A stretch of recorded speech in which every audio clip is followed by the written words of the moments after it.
Welcome to Rates and Barrels, presented by Topps. Check out Topps Project 70, celebrating 70 years of Topps baseball cards. Derek Van Riper here with Eno Saris. It is Thursday, October 14th. We are here against all odds, against all coffee spills, against all...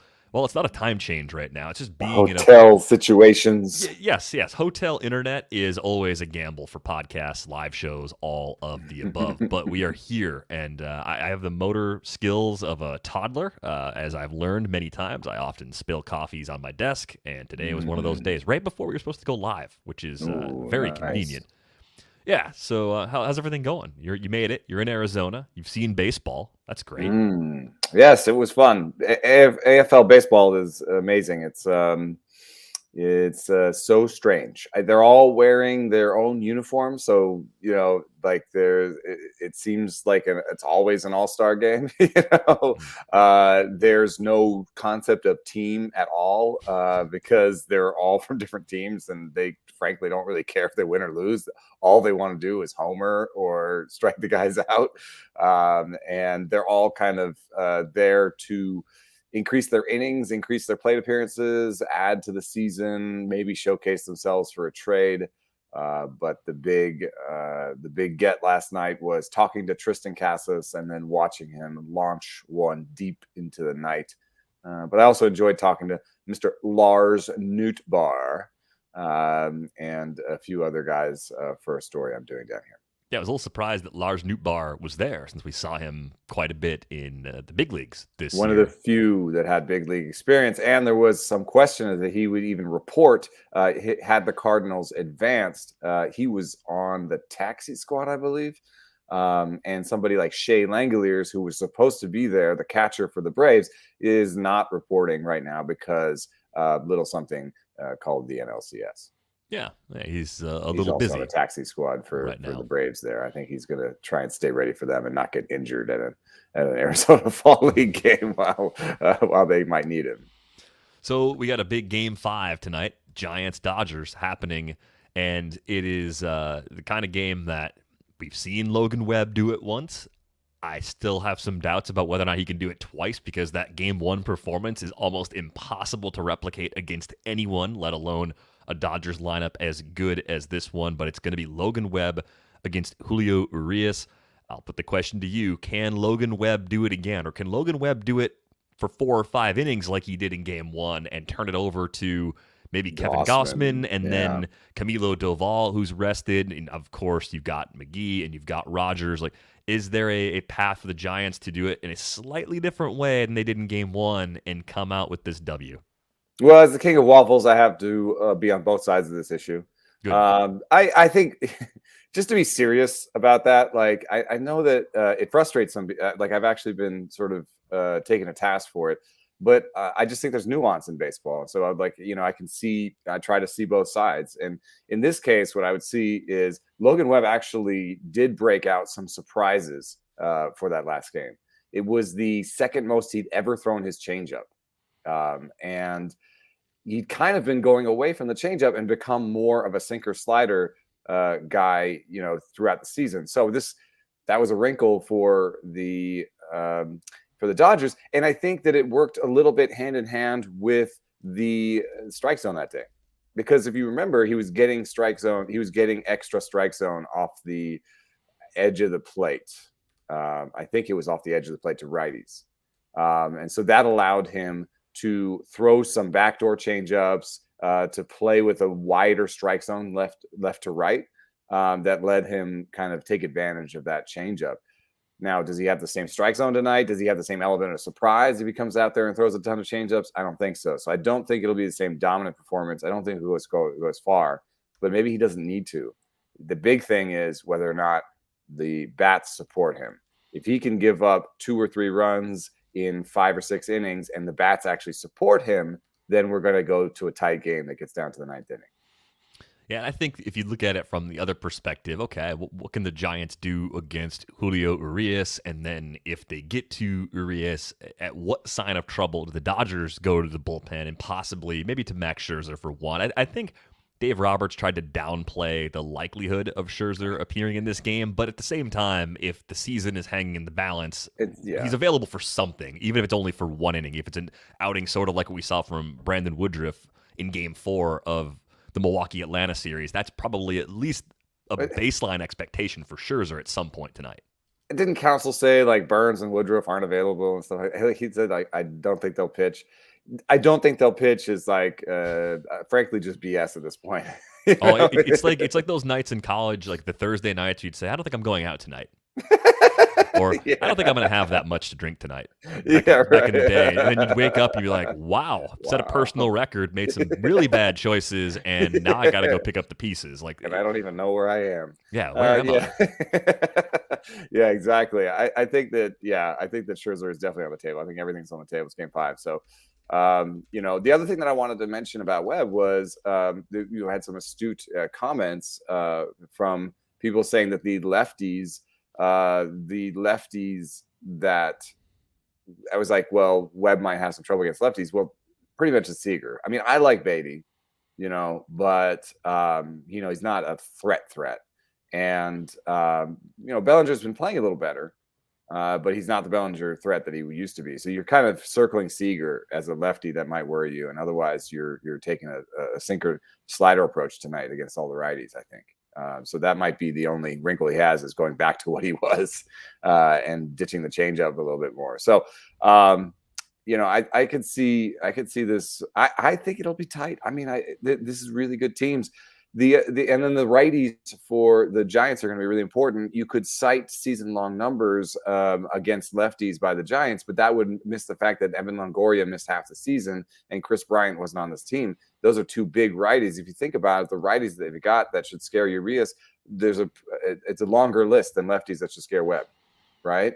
With Muncy out, you still have a longer list of righties with Posey, Bryant, and Longoria. And I honestly, Flores is a good at bat against lefties. Solano is a good at bat against lefties. So they've got a pretty good lineup, in terms of depth and star power to face the lefty. Yeah, I'm looking back at the previous matchups, Urias against the Giants this year, and then they got to him once, one big game against him back in May. I think they piled up 11 hits, 7 runs over 5 innings that day, but a lot of good starts from Urias. He's faced them 5 times this year, and 4 of those outings were, if they weren't quality starts, they were at least very good starts. So it's a tall task, but I do think the Giants, the way they're built with those platoon pieces, they can absolutely throw something out there that could work. And I do have a little more confidence in them with all of their relievers rested too. There's not really any question about like their options and they're having everybody they want to have available. As Trevor wrote in the chat for the live stream, honestly, this Giants team has shattered my expectations so many times. I don't know what's impossible anymore. It's a perfect way to sum up this team, really. Yeah. And, I think they have so many options because their relievers are rested that they don't, throw like season splits out the window. If they think that Jake McGee profiles better against lefties, then they can use Jake McGee as almost a lefty specialist. If there's 2, you have the 3 batter minimum, but if there's 2 lefties out of 3 somewhere, that's when Jake McGee will come out instead of being like he's their 9th inning guy. Because I think Doval is, looks like the 9th inning guy. Yeah, the confidence level in him through the roof right now, and understandable given that they've had the ice water in the veins, the pulse checks on him on a few occasions. I said when they said like you go back out there for the 9th or something, he said, "I'm ready, Poppy. I got you." And the funny thing is though, even though he's hit 105, the big step forward for him this year was finding the slider. That was the big development hurdle that he had to overcome this year, and he's found it. Because if you just keep throwing 105, unless you're Jake McGee, which I still don't get it. I mean, I know he's kind of explained it to me, and it's about like he kind of has, a little bit of shape on the fastball that's hard to pick up or what. Like I'm like, dude, it's a fastball every time. How does it work? And it somehow works. It's bizarre. One question for you longer term about Doval. Of course, I'm in that draft. It's a slow draft happening in the background with our friend Todd Zola. We're in the 27th round, I think. So it's going to end probably by the end of the weekend, maybe even by the end of the week. Jake McGee had 31 saves this year for the Giants. Tyler Rogers had 13. Doval's going to have a large share of them next year, but would you start looking at Doval as a borderline traditional closer as we look ahead to next season, or do you think it's going to be a little more of a mix and match thing kind of indefinitely in San Francisco? Just thinking about the way that Gabe Kapler has managed that bullpen and the way that this team has been constructed in recent years. The one thing that, we haven't been able to nail down in the data is whether or not teams really do this to keep players cheap. Do the mixed bullpens to keep players cheap, because if you can say that and it makes sense, and you can look anecdotally and say that it makes sense, but it's been hard to prove that they do that in the numbers. If that exists, I don't think the Giants care about it. The Giants have money; they want to win. Yeah. And I think mixing and matching Jake McGee and Tyler Rogers in the 8th, or whoever they find next year, makes a lot more sense than playing Doval, early. So I think, Doval is going to be the closer. I know that Stuff Plus, I try not to just parrot it, but Pitching Plus beats projections for relievers. So I can tell you that he has excellent stuff and location, and has a 105 Pitching Plus, and there's no but his fastball is super straight kind of issues there with Doval. Here's a comp in the live stream from Carter. Jake McGee reminds me of Sean Doolittle from a few years ago. Lefty, pretty much all fastballs. Velo, not overpowering. Yeah, later career Doolittle, a little less overpowering. Earlier career Doolittle was more like 95, 96, right? So it wasn't, it wasn't Chapman. That's kind of where McGee is. Yeah, so yeah, I think that's a pretty good comp. And then El Capitano, this is why I like playing in saves plus hold leagues. Frees up so much brain space. I mean, I'm warming up to the idea. Holds aren't a great stat by themselves, and they're a little bit more finicky than saves. So you still kind of want to know who's like the saves guys are a little bit really in terms of usage. Like the holds guys come and go faster. Yeah, they really do. So there's still a little bit of like the closers are better, but I think you're right. I like those leagues better too because you can focus on just finding quality relievers. I like it. I like that category more when saves still carry a little extra weight. Like again, there's flaws with both stats. We don't have to relitigate saves versus holds and combining them. But would you like a 2x saves plus 1x holds league? Yeah, 2x saves plus holds. I think is a good balance, or even one. I'll take 1.5 on saves. A little extra weight just for those because that's sort of how our. Well, you be quiet because everybody who runs an auction calculator is like, shut up. Oh, everybody. I'm a developer's nightmare because all of my funhouse stupid ideas that are actually like fun, creative ideas are not a total in the auction pain. calculators. They are not easy things to build from a programming perspective most of the time. Like I've worked closely enough with people that have to build tools when I have an idea to know that, I am not well liked in those circles. So official prediction. It seems so hard to pick against the Dodgers. It's been hard to pick against them for so long. I think they're going to go into San Francisco and break some hearts tonight. I'll take the Dodgers side of this one. A nice, tight 4-3 game, back and forth. Delivers in terms of hype and energy and fun, but ultimately I think the Dodgers do come out on top in a close one. I'm going to go Giants. I like the righties in the lineup. I think Logan Webb might have one more wrinkle and be able to get through this. I like that they have Gossman. I like that they're home. I do think that might matter a little bit. And my power is running out of my computer. Yay! Another obstacle. But I'm going with the Giants. Also tight game. Have to find a way to watch it here while in Arizona. And you're going to move with me. How exciting. How fun. Isn't this exciting? You get to see my dirty hotel room. Yay. Yeah. Yay. Well, you know what? I'm glad you're giving us all the experience of what it's like to be there, since I'm not there this year. Like, ordinarily, we'd be in the same place, sitting awkwardly at one little hotel desk trying to do a live stream, and so now I feel like I am there because I've seen the tour. I've seen what the Marriott room in this instance looks like and how similar it is to the other Marriott rooms. Well, now I'm on the floor. This is incredible. I hope you didn't see me in my boxers through all that. I think you managed to keep your lower half out of the shot, thankfully. I don't want us to a lot get of training banned. in the last 2 years about keeping lower halves out of Zoom shots. Oh. All right. On It's to gold, Houston. Jerry. It's gold. Yeah, actually, let's let's go to Houston for a minute. Speaking of Seinfeld, when I got here, they had no rental cars in the entire rental car structure at the Phoenix airport. That thing's huge. They had no rental sold cars out left? completely of cars, including ones that had reservations, and there was like 150 really angry travelers in there, and I was like, I could do the Jerry Seinfeld and yell about taking reservation. You know how to take a reservation, you just don't know how to hold it. See, but the thing is, and this is my, I mean, if you've ever worked a job in customer service or retail or whatever it is, like you've been yelled at for something you had no control over, and it feels terrible. So you and I are similar in that regard. We don't do stuff like that. I just left. So what did they do? So they sold the fleet. They sold the fleet during the pandemic and haven't replenished the cars. I think that first of all, I think it's related to like airlines are understaffed and canceling flights. So some people are going and getting a car because their flight was canceled.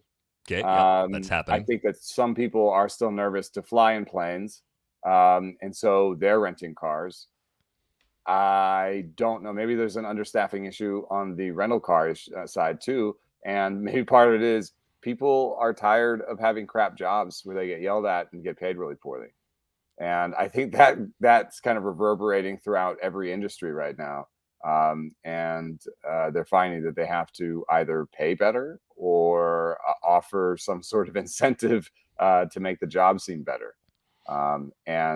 Frankly, I think that sort of adjustment has been overdue in American society.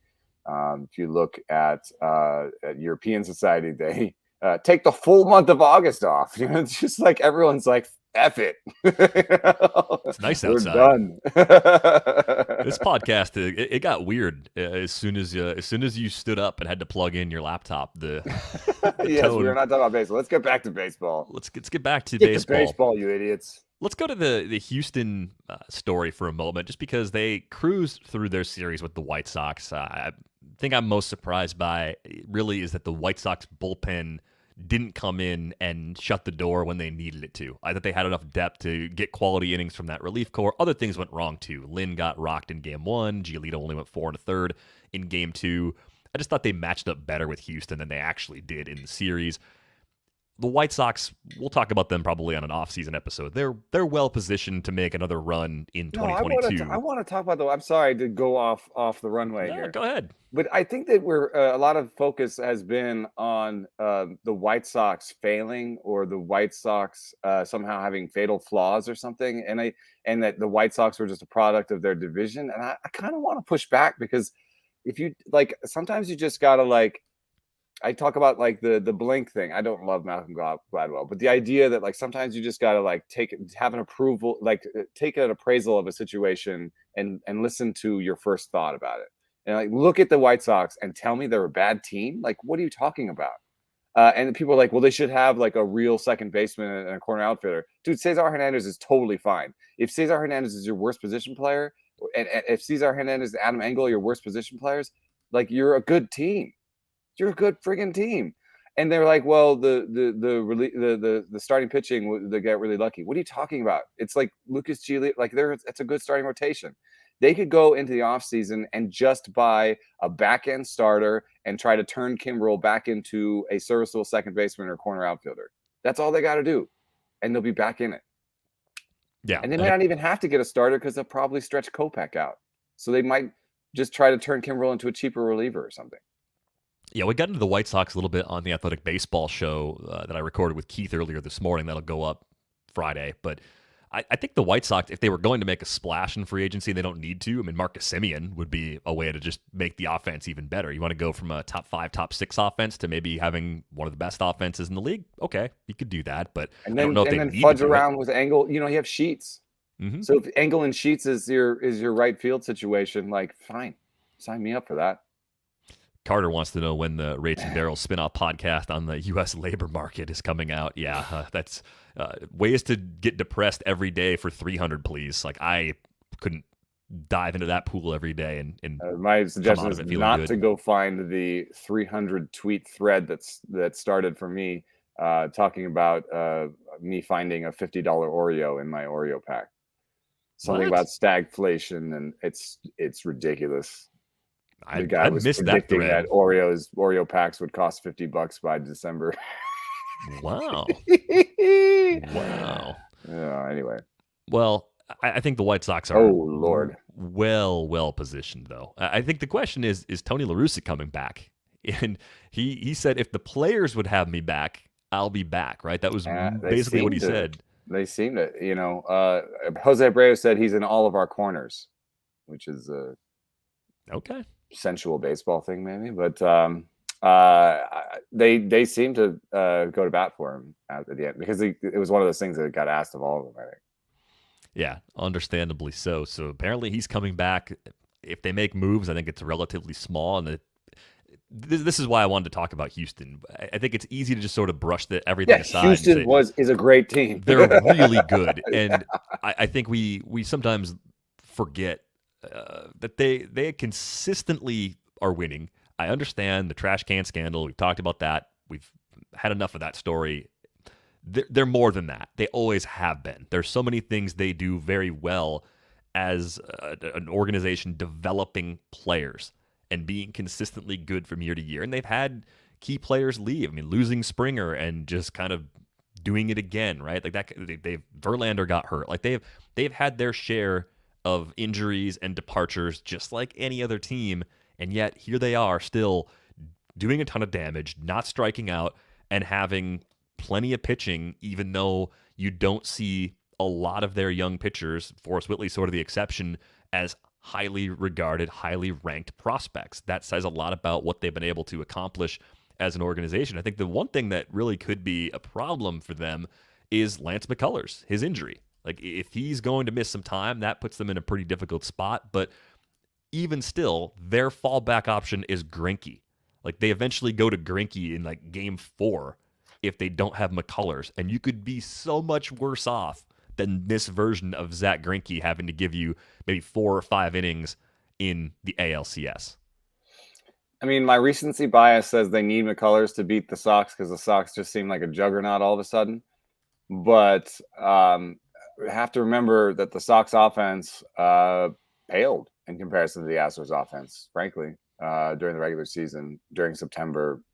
Any snapshot you want to take, the Red Sox are more like a top 6, top 7 type offense, and the Astros were like a number 1 or number 2. So, like, I think it may. I don't think it would totally swing the series. But is there talk of him missing him? I thought it was hopefully more preventative, and he just didn't feel 100%, so we got him out of there.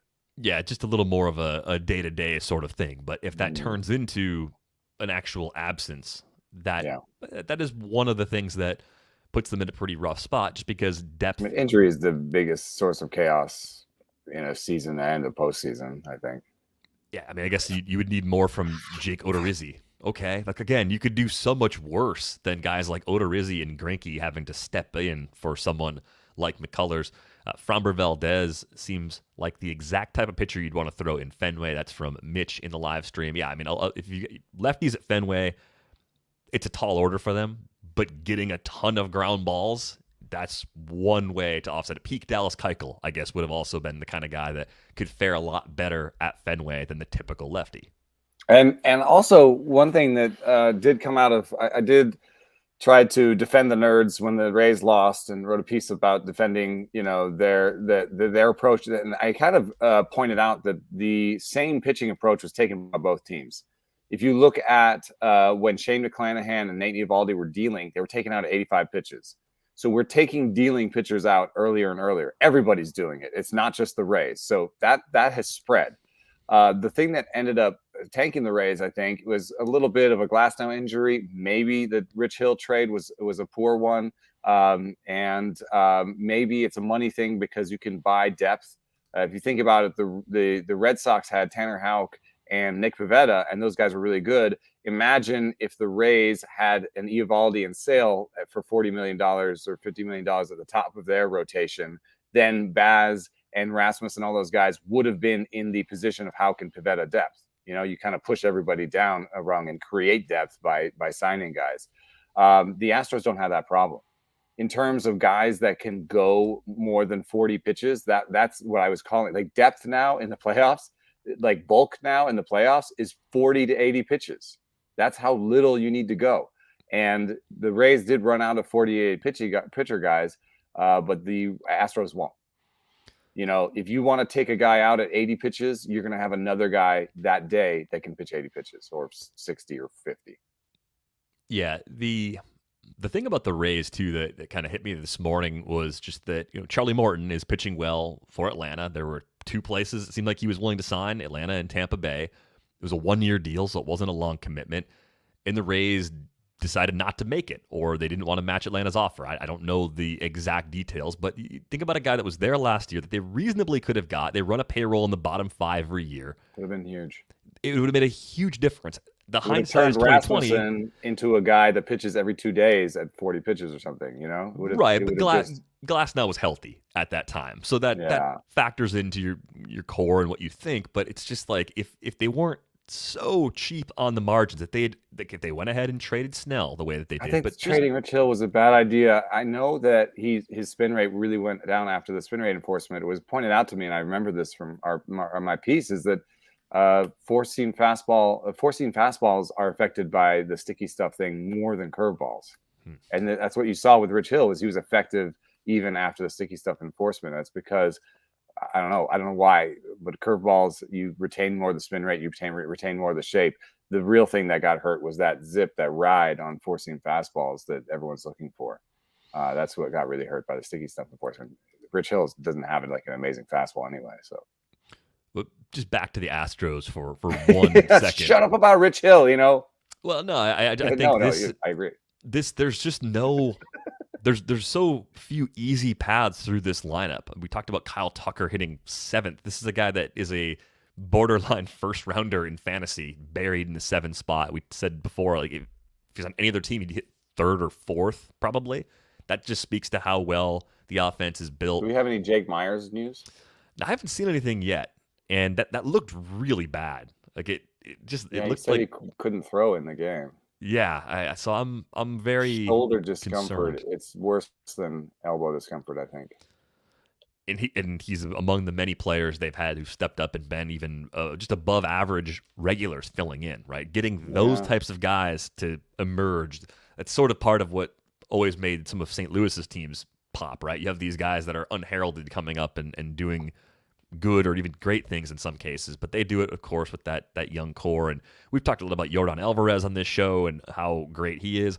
Is Yordan Alvarez for you? I mean, so much of the questions we discuss about him in fantasy are about the health of his knees and being, previously UT only and all those kinds of things. But he doesn't walk like Juan Soto does. But just in terms of a young hitter that can do a lot of damage, does he belong closer to the Soto and Vlad conversation than most people are willing to put him? I know those other two guys are better, and I'd rather have both of those guys long-term for a few different reasons. But do you feel like Alvarez somehow is underrated in the broader conversation, even though we in the fantasy community clearly appreciate what he can do as a hitter? I do. He's one of my favorite people to watch, especially in BP. It's just easy, real easy power to all fields. And I think that this year's walk rate underrates him in that regard too. Like I think that he'll have some 12 to 15% walk rate years in the future. because when I watch him, I think he takes good at bats.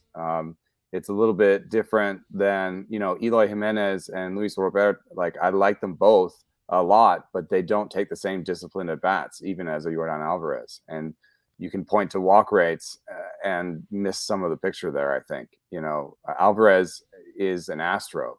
These guys grind things out. They try not to reach. They try to make contact. They try to make powerful contact. I think one of the underrated things about the Astros is their ability, to turn out hitters. I think we've been talking about these starting pitchers that they turned out for $10,000 a piece out of Latin America. But if you watch it, one thing that's really interesting about the Astros too is that they all set up very similarly, especially ones that came up through their organization. But even Brantley now, look at how they place their bat against their shoulder before the pitch comes. They all kind of, for the most part, hit their shoulder with the bat and then bring it up like 2 inches, and then that's where their hands are. So they've been part of the conversation we're having out here at the Arizona Fall League about how I think hitter stances are homogenizing. There's been some research about ideal batting stances and ideal techniques at the plate, that you don't have the Craig Counsells anymore. You don't have the Julio Francos anymore. Those batting stances have become homogenized. And I think there's a sort of an opposite thing happening on the pitcher thing, because all the research says that extremes are great. So now you're having more Tyler Rogers, extreme over, extreme under, weird change. Like everyone's trying to be as weird as possible on the mound. Not necessarily mechanically, but like at least in terms of pitches they're creating. And the hitters are all starting to look the same, frankly, and some of that you can see in the Astros organization. Yeah, I think it is interesting that we're getting more consistency with the mechanics of hitters, because if you have a simple timing mechanism or a simple start mechanism that just works for everybody to get into that optimal hand position, even if you have something different about maybe the way that you have your feet or other things about the swing that can slightly vary just to kind of fit your body type and what makes you comfortable, having the hands right seems like a very basic thing that could have been done a long time ago or should have been done a long time ago. And it always seemed like hitting was this art where it's like, just do whatever you're comfortable with. And yes, but there's an optimal path. Like if you think about it, there's an optimal path from your hands in the set position, the ready position, to getting the bat in the zone quicker. You know what I mean? Like, so there's an optimal path. Like if I did the Craig Counsell today and had my hands 3-4 inches above my head, I would be adding 6 inches of path. You would get eaten alive by high fastballs. I would get eaten alive anyway. Well, yeah. I mean, but I think that you would inside fastballs, high fastballs, because you'd have this long bat path. Yeah, there's just no way you're catching up to high fastballs now. I wonder if players like that would have adjusted it, of course, in today's game, but they could do it the way they did, because this is not a critique of what came before. It's just I think some things like the K vest have really opened people's eyes. I was talking to Matt Lyle, a hitting coach that was with the White Sox for a while, and I asked him, are there truths with a capital T in hitting, and he said yes. And I think that's playing out in hitter development now. Yeah, so I got one more topic that I want to get to, because I guess we could make a series prediction for Red Sox Astros, because it's going to start before the next time we have a show. No show on Friday. I think it's the Astros. I think it's the Astros in 6, and I think it is a boatload of runs in this series. It's going to be probably one of the highest scoring series we've ever seen for an ALCS. I'm just not going to go that far, because you just gave yourself more ways to be wrong. Oh, I love that. So I'm going to be more vanilla and be like, Astros in 6, and it'll be a great series. How about that? That's like the best. Can't prove prediction. Me wrong on that. I'm gonna really enjoy watching this series. So it comes out like every game's like 2-1, 1-0. I was like, I loved the pitching in that series. Every game's 9-8. I loved how those hitters were just mashing. I don't care that those games took 5 hours. I enjoyed it because we saw Astros more home runs than ever. You're like, I enjoyed watching the dominance. Half my prediction was right. I enjoyed it. Enjoyment is not a real prediction. Well, not in baseball. Well, if I laugh at this stuff, like seriously, guys, this is a little stat that I had in my nerds thing. So WAR is the best stat for predicting for projecting wins, for predicting wins, right? It's the best single stat. WAR, wins above replacement, explains 80% of the variance. That's really high. 80% of the variance in wins. If you know a team's WAR, you know how good they are, pretty much. Like that's an amazing one thing. Like that's how far we've come. It predicts 6% of the variance in the postseason. And it's the only thing that has like a good p-value that like you would actually be like, oh, that actually does predict postseasons. And it predicts 6% after it predicts 80% of regular season wins. So like when people say that predicting the playoffs is a crapshoot, it is. It literally, like that example is the best I can give you. Even then, if you think about the regular season, if you're predicting 162 games worth of outcomes versus one series, like it's right, just because you're making it smaller. Like yeah. Look what happens within the 162. The chaos happens within it. I guess to like really nail that comparison, you have to be like, how much would WAR predict just a random 5-game stretch? Maybe it is only 6%, but still, that's the source of the crapshootedness. So when you were traveling yesterday, Britt had the very unfortunate task of playing therapist for me as I mourned the end of the Brewers season, and in all of that, I didn't really wax poetic about how great I think this Atlanta team is, but it's a good Atlanta team. I think that was maybe undersold as part of our conversation yesterday, which I'll take full responsibility for because it was all about me yesterday with how I felt about the Brewers. This is an Atlanta team that had a 3-1 lead in the NLCS against the Dodgers last season. And there are a lot of things about 2020 that I have completely erased from my own memory. That was one that all three of us were like, oh yeah, that actually happened, as we were reminded, oh yeah, the Braves did win a series. They won 2 last year, but they were up 3-1 in the NLCS against the Dodgers. Yeah, Atlanta had Acuna that year, but the Dodgers were a different team then too.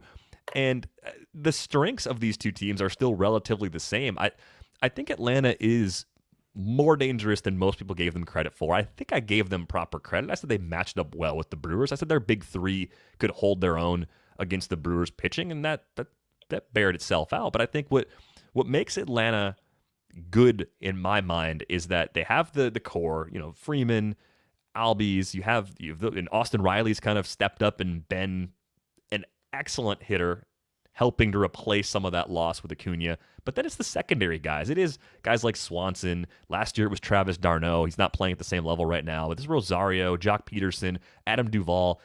That trio of replacement outfielders, they're flawed players from a sabermetric perspective, but they're dangerous hitters. They can take advantage of mistakes, and that's really what you're looking for from secondary guys. If you have that core of 2 or 3 great hitters in place, and you've got 4 or 5 other guys that can absolutely do some damage, that makes you pretty dangerous when you put at least 3 good starters out there and an A bullpen that is an above average unit. Okay, the B bullpen's a problem, fine, but how much does that even matter if your starting pitching does well and isn't overtaxing your relievers?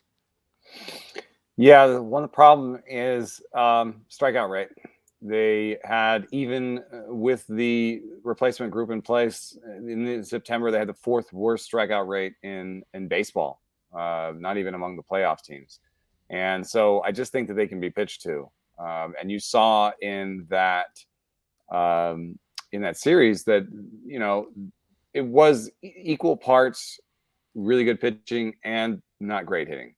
That's what kept it low scoring, I thought. You could say it was Burns or Woodruff or whatever, and Anderson and Morton and all them, but I do think that part of it was both offenses were fairly flawed. And I think when you go up against a team that makes more contact, has a higher barrel rate, has a lower reach rate, you're going to see either the Giants or the Dodgers push them more when it comes to runs. So they're going to score more runs than the Brewers did. And yes, the Brewers would have better pitching staff probably than either of these teams. But especially if the Dodgers come out, the Dodgers can match that sort of ace to ace kind of feeling in the Brewers, and then also add more scoring to boot. So I would say that either team that comes out of this Game 5 tonight is a favorite against the Braves. I would agree, and I think everybody would say, well, the Dodgers would be a bigger favorite than the Giants for the reasons that you mentioned. I think the thing that gives Atlanta a better shot against San Francisco specifically is the Giants pitching staff doesn't pile up strikeouts quite the same way the Dodgers do. Both those teams can do plenty of damage offensively. Both can just outscore Atlanta. And I do think more balls in play against Atlanta's defense favor Atlanta is going to, well, like if I'm just saying, like, compared to the Brewers, though, it is going to put stress on a very questionable defense. Mike Petrola has a great piece out about how in May they just started shifting and never looked back. And my favorite part of the piece is not necessarily all these sort of broad shifting numbers, but he points out that Dansby Swanson was standing within sort of 5 feet of second base for one player. It was like when he did the unassisted double play. Mm-hmm. And the spot he was standing in, a Braves shortstop stood in that spot for one pitch in all of 2019. And then over the course of maybe 2020, but in any case, in the course of this season, they've done it 15, 20, 25 times. And it's become not only a team that shifts with a capital S, but a team that does the micro shifting, the little 3 or 4 steps to your left and right that seems to be also, frankly, a part of the Giants' success, because the Giants had great defensive numbers, but they have some flawed defensive pieces. You think about Flores, Solano, and then aging guys that used to be really good, but you'd think that they might have fallen off more on defense in Crawford and Longoria. So, the Braves now kind of strike me as a team that makes the most out of their defense in a similar way that the Giants do. Yeah. No, I think those teams are a little more similar than people previously thought. I think that'd be a great matchup if that's what we get. I again mentioned before, I think the Dodgers are going to win that game, and it's going to be a Dodgers-Braves matchup to close out the NL. But I'm excited for it nonetheless. Even though I'm disappointed it's not my team playing for the NL pennant, I think we are in store for another great series. Before we go, I'm going to let everyone know, if you don't have a subscription to The Athletic, this is a great time to get one. You can get half off the first year at theathletic.com/rates and barrels. You can read all of Eno's stuff, all of Ken Rosenthal's stuff, Jason Stark's stuff, of course, all of Britt's articles, as well as she's on the road for the postseason too. Eno, enjoy Arizona. Say hi to our friends for me, and enjoy at least one extra beer. I said yesterday I want someone to eat all the Portillos for me. I mean, so I don't know if you can single-handedly do all of it, but get that Portillo's going. Last night's special food option of the evening was brought to us by Woody, listener from Canada, and he brought some Canadian beer and then also all dressed potato chips and some ketchup flavored potato chips. So I had both of those for the first time. All dressed was something around a sour cream and onion, but like maybe, I don't know, like a sort of a cheddar thing on top of it. And then ketchup was I liked it. I like the ketchup fries. I kind of feel like we need to have more of that in America. Yeah, I'm on board with that. I also saw there's some kind of like coffee bar candy thing they have in Canada. They have it near the border in a few places, but I've never actually seen one. So I'm intrigued broke by out that the candy too. So it was a fun night by the fire pit, and I've got a couple more before I head back to the Bay Area. But that was all a preamble for. Thanks for listening.